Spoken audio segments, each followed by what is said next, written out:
आप बहुत love readings देख चुके हैं अब तक, और अभी तक जो है आपको एक्चुअल में वो नहीं पता जो आपको इस रिश्ते में पता होना चाहिए। जैसे कि क्या जिस व्यक्ति के बारे में आप इतना गंभीरता से सोच रहे हैं, यही आपके राइट पार्टनर हैं? और अगर हैं तो इनसे आपका किस तरह का रिश्ता है? क्या ये आपके सोलमेट हैं, या फिर ये आपके कार्मिक पार्टनर हैं, या फिर आपके जीवन में सिर्फ और सिर्फ लेसन देने आए हैं आपको? तो यही सारी चीज़ों की आज हम यहाँ पे रीडिंग करेंगे। टॉपिक थोड़ा अलग है। ओके, तो यस, मैं आपके लिए फिर से यहाँ पर जो है यूनिवर्सल टारोट में आज लव रीडिंग लेकर आई हूँ। आपकी लाइफ में हाल फिलहाल जो भी दिक्कत है लव लाइफ को लेकर, आप ये रीडिंग देख सकते हैं ताकि आपको यहाँ पर क्लियर मैसेज मिले। नेक्स्ट जो बात यहाँ पर मैं आपको क्लियर बता दूँ, अगर आप सच सुनना चाहते हैं तो ही आप रीडिंग देखें।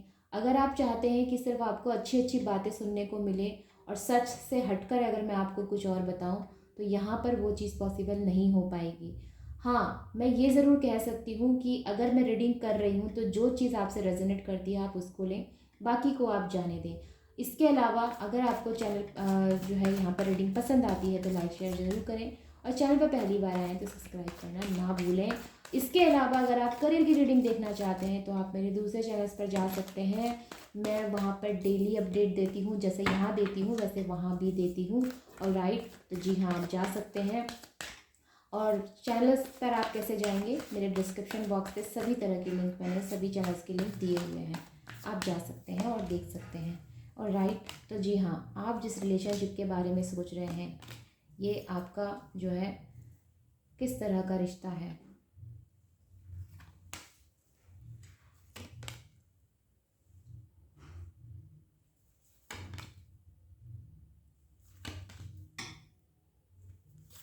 क्या आप लोगों की आपस में बातचीत बंद है? क्या आपके और आपके पार्टनर के बीच में पूरी तरह से कम्युनिकेशन ऑफ है? अगर हाँ तो जी हाँ, ये रिश्ता आपके लिए जो है फुल ऑन टॉक्सिक बन चुका है। ये रिश्ता आपके लिए ऐसा बन चुका है जहाँ पर आपको जो ऐसा लगता है कि इस रिश्ते में कभी तो खुशियाँ होंगी ही नहीं। जो आप चाहते हैं वो नहीं हो सकता, लेकिन उसके बावजूद मन में कहीं ना कहीं उम्मीद है कि चीज़ें जो है वो ठीक हो जाए। मे भी हो सकता है आप लोगों को रातों में नींद नहीं आ रही क्योंकि पार्टनर का बिहेवियर ऐसा हो चुका है कि वो कोई चीज़ आपको क्लियर ही नहीं करना चाहते। लेकिन मैं आपको ये बता दूं कि आपके पार्टनर तो भविष्य में आगे बढ़ना चाहते हैं, इनकी लाइफ की प्रायोरिटीज़ कुछ और हैं। ये अपने जीवन में वो करना चाहते हैं जो इनको सिखाया जा रहा है या जो ये सीख कर कहीं से आए हैं। हो सकता है कि इनके परिवार वालों ने सिखाया है, और किसी हो सकता है किसी सलाहकार ने इनको सलाह दी है, ये चीज़ें हो सकती हैं। तो ओवरऑल इनकी एनर्जीज जो है भविष्य में आगे बढ़ने की है। अगर मैं इनकी बात करती हूँ तो ये अपने भविष्य में दूसरी जो प्राथमिकताएं हैं उन पर ज़्यादा ध्यान दे रहे हैं, जैसे कि धन, परिवार, उन सब चीज़ों पे ज़्यादा ध्यान दे रहे हैं, बजाय इस चीज़ के कि लव रिलेशनशिप में मुझे कितने एफर्ट्स देने चाहिए। मे भी हो सकता है अचानक से ये बदलाव हुआ है आपके रिलेशनशिप में, पार्टनर ने जो है इस रिलेशनशिप में एफर्ट्स देने बंद कर दिए हैं, लेकिन आप अभी भी कहीं ना कहीं उम्मीद बनाए हुए हैं कि आपके पार्टनर जो है आपसे आके इस चीज़ को क्लियर करें कि आखिर रिश्ता किधर जा रहा है, या फिर ये कहा जाए कि इस रिश्ते में आगे क्या हो सकता है। तो अगर मैं आपको यहाँ पर क्लैरिटी के साथ ये चीज़ बताती हूँ तो मुझे ऐसा क्यों लग रहा है कि मे भी हो सकता है कि जिस पार्टनर के बारे में आप ये सोच रखे रीडिंग देख रहे हैं, ये आपको अपनी लाइफ में सिर्फ लेसन देने आए थे। ओके, ये चीज़ें हो सकती हैं। अब हम और क्लियर करेंगे मेरे दूसरे डेक से। ठीक है, ये मेरे क्रिस्टल कैरोट हैं, इनसे भी हम जो है यहाँ पर क्लैरिटी देंगे आपको कि आखिरकार जिस व्यक्ति के बारे में आप इतना सोच रहे हैं, रातें में नींद नहीं आ रही है आपको, आप ओवर थिंकिंग में हैं, या फिर कहना चाहिए आपको ऐसा नहीं होना चाहिए, उसके बाद आपकी स्थिति अगर ऐसी है, आप स्टक फील कर रहे हैं, तो इन सब चीज़ का रीज़न ही यही है कि आप ज़रूरत से ज़्यादा सोच रहे हैं जिसकी कोई ज़रूरत नहीं है। एक व्यक्ति के लिए, एक स्पेसिफिक व्यक्ति के लिए इतना ज़्यादा खुद को ओवर थिंकिंग में रखना, इतना ज़्यादा खुद को स्टक फील कराना, इतना ज़्यादा खुद की हेल्थ के साथ जो है जोखिम लेना, ये कहीं से भी जो है आपके लिए सही नहीं है। ओके, देखिए, एक के बाद एक कार्ड अगर मैं कहूँ यहाँ पर, तो मुझे निराशा लगती है इस रिश्ते में। जो रिश्ता आप चाहते थे कि बहुत अच्छा हो, वहाँ पर जो है निराशा आपको मिली है। ये चीज़ें हो सकती हैं, यहाँ पर आपको कुछ वर्क करने की ज़रूरत है। यहाँ पर आपको खुद पर जो है ध्यान देने की ज़रूरत है, और सबसे ज़्यादा ज़रूरी आपको अपनी इंट्यूशंस को फॉलो करने की ज़रूरत है। अपनी उस पावर से जुड़ने की आपको ज़रूरत है। आपने बहुत सुना होगा अब तक टैरो रीडिंग में इंट्यूशंस, इंट्यूशंस, इंट्यूशंस। क्या है ये इंट्यूशंस? ये इंट्यूशंस वो चीज़ है जो आपके अंदर ही है, ये कोई बाहरी दुनिया में नहीं है, या आपको ये बाहर से नहीं मिलेगी, या फिर ये कहीं बाहर नहीं है, ये आपके अंदर ही है। ओके, जब आप अपने से जुड़ने की कोशिश करते हैं, जब आप अपने अंदर की आवाज़ की सुनते हैं, अपनी अंतरात्मा की आवाज़ सुनते हैं, उसी को हम इंट्यूशंस कहते हैं।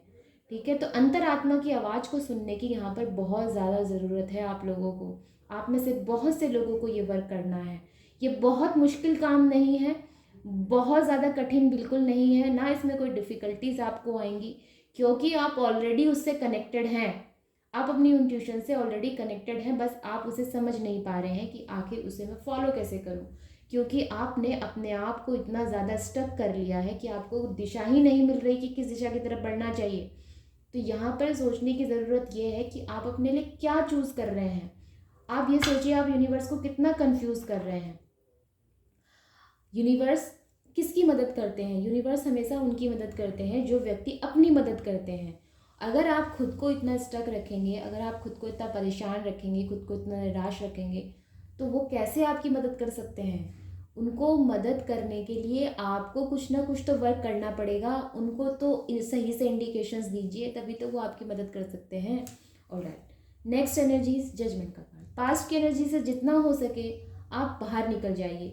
मैंने आपको पहले ही कहा, ये व्यक्ति आपकी लाइफ में सिर्फ और सिर्फ आपको लेसन देने आए थे, जो कि अभी भी आप नहीं ले रहे हैं। अगर आप ऐसा नहीं करते हैं, और अगर आपने जो है अपने साथ जो है आपने सही से खुद को जो है कहना चाहिए ना कि अपने साथ अगर आपने न्याय नहीं किया, तो मे बी पॉसिबिलिटीज़ इस चीज़ की ज़्यादा है कि आप दोबारा अपनी लाइफ में वही बैड साइकिल फिर से अट्रैक्ट कर रहे हैं। क्योंकि जब तक आप ये चीज़ नहीं सीखेंगे, तब तक वो साइकिल आपकी लाइफ में बार बार बार बार बार बार अगेन अगेन अगेन रिपीट होती रहेगी। तो ये चीज़ आपने सीखनी है अपनी लाइफ में। ओके, मजबूत होना है आपको। किससे मजबूत होना है? क्योंकि ये कब की एनर्जी है, भावनाओं से मजबूत होना है। नेक्स्ट कार्ड जो है यहाँ पर अपने आप को जो है स्ट्रॉन्ग बनाना है। आपने देखा होगा ये हाई प्रेस्टिस का कार्ड जो है अक्सर रीडिंग में आ जाता है, और लोग जो है इसको लव रीडिंग में हमेशा जो है नकारात्मक तौर पर जो है पेश करते हैं, लेकिन मैं ऐसा नहीं करती।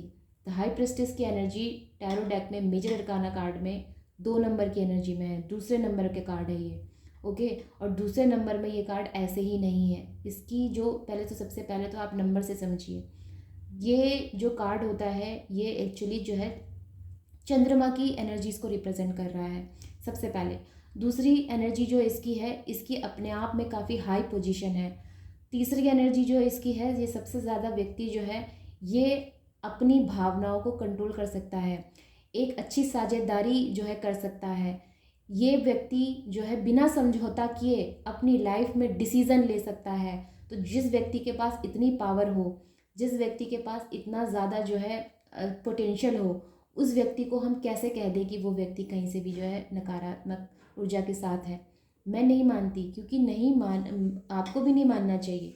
द हाई प्रेस्टिस की एनर्जी एक ऐसी एनर्जी है कि इसको मालूम है कि मुझे अपनी भावनाएं कहाँ शो करनी है, कहाँ नहीं शो करनी है, मुझे अपने लिए क्या चाहिए और क्या नहीं चाहिए। उच्च पुजारिन का कार्ड है ये। ठीक है, बहुत ज़्यादा इस चीज़ के चांसेस यहाँ पर बन रहे हैं कि आपने भी इसी पोजीशन में रहना है। अपने आप को हमेशा प्रायोरिटी देनी है, किस बिहाफ पे? जहाँ आपकी भावनाएं जो है सामने वाला कदर नहीं कर रहा। जब वो व्यक्ति अपनी लाइफ पे फोकस्ड है, जब वो व्यक्ति अपने बारे में सोच रहा है, तो यहाँ पर आपको भी अपने बारे में सोचना चाहिए। कहीं से भी जो है आपको ये नहीं कहा जा रहा कि तुम उसके बारे में सोच सोच के रातों की नींद खराब करो, अपनी हेल्थ खराब करो। जी नहीं, आप इसलिए इस दुनिया में नहीं हैं, या आप इसीलिए इसका आपका जन्म नहीं हुआ है। जिन चीज़ों के लिए आपका जन्म हुआ है, द हाई प्रिंसेस का कार्ड कहता है उस पर फोकस करो। जिन चीज़ों के लिए तुम आए हो इस दुनिया में हम जब आते हैं तो हम अपने कर्म पूरे करने आते हैं। तो आपसे वही कहा जा रहा है कि आप वो करो। उसके लिए फिर आपको चाहे शैडो वर्क करना पड़े, चाहे अपने आप को आपको हील करना पड़े, या फिर एंजाइटी से बाहर आना पड़े, जो भी आपको करना पड़े आप करें, लेकिन हाई प्रेस्टिस की एनर्जी में आएँ, ताकि आपकी भी कद्र हो, ताकि आपको भी एक ऐसा कदर करने वाला व्यक्ति मिले जो आपकी एनर्जीज के साथ आपको एक्सेप्ट करे, जो आपके लेवल का हो, जो आपके लेवल का सोचता हो, जो आपके लेवल की जो है थिंकिंग रखता हो, जो आपकी भावनाओं को ऐसे समझे जैसा आप चाहते हैं। ओके, तो ये सारी चीज़ें मुझे यहाँ पर नज़र आई हैं आपके लिए। तो ओवरऑल यही एनर्जीज़ हैं आज की कार्ड की। अगर मैं आपको ज़्यादा कुछ कहूँगी तो मे भी हो सकता है आप कंफ्यूज हो जाएं, क्योंकि इतना ही काफ़ी है आपके लिए आज की रीडिंग में कि आपको उस सब चीज़ों से बाहर निकलना है जिससे कि आपको ओवर थिंकिंग हो रही है, एंजाइटी हो रही है। ज़रूरी नहीं है कि यहाँ पर अगर लव की एनर्जीज मैंने बोली हैं तो ये लव लाइफ की भी हो सकती है। मे बी आपकी अपने प्रोफेशनल लाइफ में काफ़ी ज़्यादा परेशानी हो रही है, मे बी आपकी लाइफ में कुछ ऐसी स्थितियाँ हैं जो आप किसी को शेयर नहीं कर पा रहे, जो आप किसी को बता नहीं पा रहे हैं। तो यहाँ पर सबसे ज़्यादा ज़रूरी आपका है फिर से जो कि आपसे कहा जा रहा है कि इन सब चीज़ों से लेसन लो और लाइफ में आगे बढ़ो, दोबारा से प्लानिंग करो, दोबारा से कोशिश करो, यहाँ पर अपनी इंट्यूशंस को फॉलो करो, अंतर ज्ञान, अपनी अंतर आत्मा की आवाज़ को सुनो, खुद की हीलिंग करो, पास्ट की एनर्जी में खुद को होल्ड करके मत रखो। यही कहा जा रहा है रीडिंग में। अब आपकी लाइफ की क्या सिचुएशन है वो आप लोग देख लीजिए। ओके, क्योंकि लव लव करते करते मे भी हो सकता है कि आपकी लाइफ पूरी तरह से स्पॉइल हो रही है, तो उसको ख़त्म होने से बचाओ, इसको जो है बर्बाद होने से बचाओ, खुद को बर्बाद होने से बचाओ, क्योंकि कोई और नहीं आएगा आपको बर्बाद करने रोकने से होने। ठीक है, तो आपको खुद ही रोकना पड़ेगा और यूनिवर्स को वो संकेत दो जो कि आपकी लाइफ में सफलता लेकर आए। यूनिवर्स को वो संकेत जो जो आपकी लाइफ में जो है आपको वो चीज़ें दें जिसमें वाकई में आप चाहते हैं कि हाँ मुझे ये चीज़ मिले। जब आप उसको एकदम एक फोकस्ड के साथ जब आप एनर्जी सेंड करेंगे तो वो आपको हर वो चीज़ प्रोवाइड करेंगे जो आप अपनी लाइफ में चाहते हैं। ओके, तो जी हाँ, ये होता है मैनिफेस्ट करने का तरीका। आपको फोकस्ड रहना है अपनी चीज़ पे। सबसे पहले क्या करना है, ज़रूरी नहीं है कि हो सकता है कि आप गलत चीज़ पे भी फोकस कर रहे हैं, जरूर सबसे पहले क्या करना है, उस चीज़ को चुनना है जो कि आप करना चाहते हैं, जिसका आपको पूरी तरह से जो है पता है कि हाँ ये चीज़ मैं करूँगी या ये चीज़ मैं करूँगा तभी मैं लाइफ में सफल होऊंगा। तो जब आप उस चीज़ को चुन लें उसके बाद उसके पीछे जो है आप पूरी तरह से एकाग्र होकर लग जाएं। जब आप ऐसा करते हैं तो यूनिवर्स को एक पॉजिटिव संकेत जाता है और फिर वो आपको जो है बैक में जो वापस जो देते हैं वो पॉजिटिव वे में ही देते हैं। ऑलराइट, तो जी हाँ, तो चलते हैं फिर। और रीडिंग अगर अच्छी लगे तो लाइक कमेंट शेयर ज़रूर करें, चैनल को सब्सक्राइब करें अगर पहली बार आए हैं तो मिलते हैं फिर अगली रीडिंग में कल। तब तक के लिए take care, bye bye and नमस्ते।